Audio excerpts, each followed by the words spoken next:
Hi guys, today I'm gonna show you how to do variance calculation in Excel.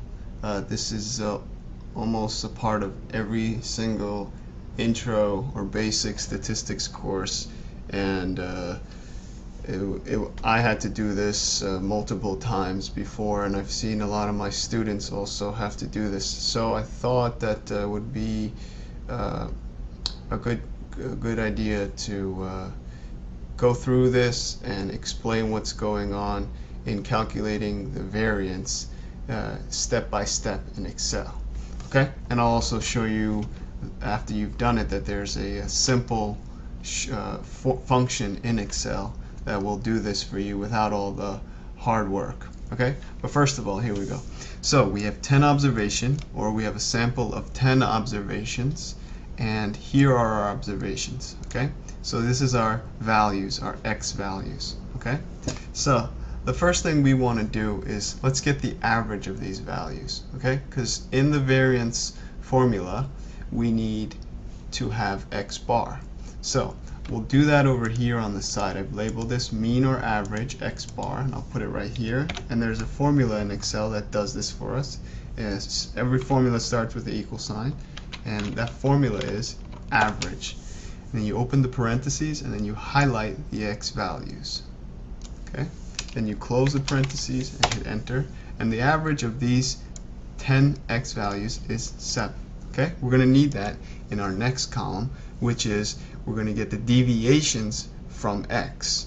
Okay, so the formula we use here is equals x, just like it says here, minus x bar.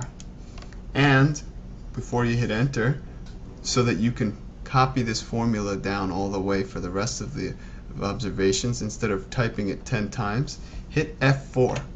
And what this does is it puts dollar signs around K6, which is this guy right here. And the reason for that is it locks that cell reference. So when I pull this formula down, if you're new to Excel, what happens is Excel automatically moves things that are not absolute referenced with F4 down with it, whereas the one that we put the dollar signs around by hitting F4, this cell, did not move. As you can see, it's still highlighted here, whereas this one has moved down to C7. Okay, so we can just grab the bottom right hand corner, make sure you get this plus sign, this black plus line, and just drag it all the way down. So we got our deviations from the mean. Okay, now the next column is simply the deviations from the mean squared. So we already got the deviations, so all we have to do here is square these numbers. So equals reference D6, and then use the caret to do an exponent, and then square. And so 8 squared is 64, 4 squared is 16, 1 squared is 1, any negative number squared is the positive, right?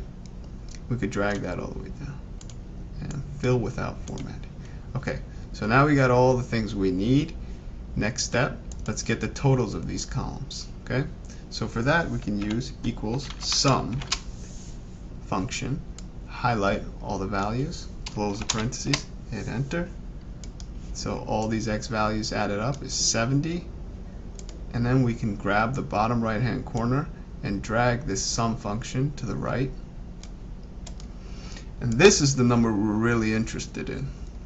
Let me bolden that so that it pops out. And as you know, the formula for calculating the variance of a sample is the sum of the squared deviations, which is represented by this, right? These are the deviations from the mean, right? These are the squared deviations from the mean, and then this number is the sum of the squared deviations from the mean divided by n minus 1. And what's n in this case? N for us is equal to 10. It's just the number of observations we had, right? And that's why I made this column here, so that's clear. Okay, so the variance, and we can calculate that here. I made a little space for it, so I call this variance done the long way, which is what we did all over here. So just like any calculation you want to make in Excel, you got to start with the equal sign. So we know the variance formula is the sum of the squared deviations, and these are the squared deviations, divided by, so the sum of the squared deviations, which is 154, and we'll reference that, divided by n minus 1. And n is 10, so n minus 1 is simply 9. And we could hit enter, and that's our variance, 17.11. Okay?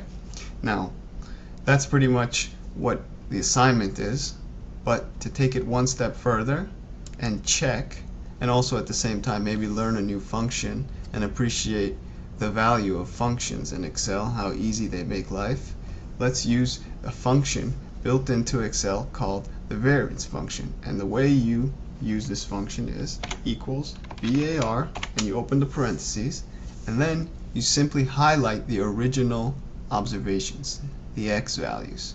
Let's highlight all 10 of them, and then close the parentheses and hit enter. And we see we get the same exact value, 17.11. Okay, so our hard work paid off. We got the same value. We also learned a new function, and maybe we appreciate the value of maybe learning some Excel functions to make life a lot easier. Okay, so I hope this was helpful. I got a bunch of other basic statistics videos as well as intermediate and maybe advanced videos. Also, I got a lot of tutorial videos on basic Excel functionality, intermediate functionality, making charts, and all kinds of things that you might need. Okay, so make sure you comment and like, subscribe to my page, and let me know if there's anything else you want me to cover. Thanks a lot. Have a great day.